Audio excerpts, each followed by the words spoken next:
Bienvenue dans cet épisode, consacré à une région où s'entrelacent sable, vent et histoire, la savane sahélienne. Ici, sous un soleil implacable, s'élèvent des royaumes qui ont forgé leur destin dans le feu des batailles et l'art du commandement. Plongeons au cœur du Sahel, terre de contraste et de résilience. Depuis des siècles, cette région a vu naître des royaumes aussi redoutables qu'organisés. Au fil du temps, des empires comme ceux du Ghana, du Mali et du Kanem-Bornou ont marqué l'histoire africaine, s'imposant par leur puissance militaire et leur savoir-faire stratégique.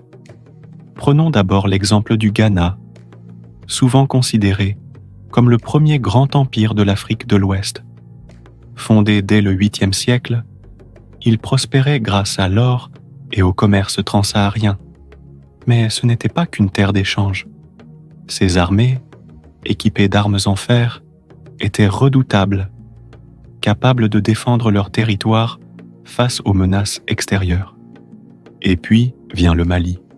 Sous la houlette de Soundiata Keïta, ce royaume a transformé l'histoire. Ses guerriers, armés d'arcs et de lances, maîtrisaient non seulement l'art de la guerre, mais aussi celui de la diplomatie. La bataille de Kirina, en 1235, où Soundiata a vaincu Soumaoro Kanté, reste une légende vivante. Mais le Kanem-Bornou, à l'est, ne doit pas être oublié.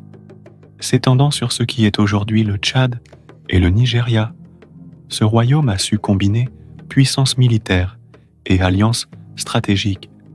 Ses cavaliers, montés sur des chevaux arabes, dominaient les plaines avec une élégance et une efficacité redoutables.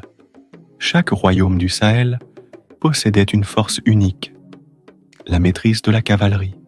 Ces guerriers, véritables maîtres des chevaux, parcouraient de vastes distances, imposant leur suprématie. Ajoutons à cela l'artisanat du fer et les alliances commerciales, et nous avons la recette de leur succès. Ces royaumes guerriers n'étaient pas que des empires de conquête. Ils étaient aussi des creusets de culture, des bâtisseurs de routes et des artisans de paix.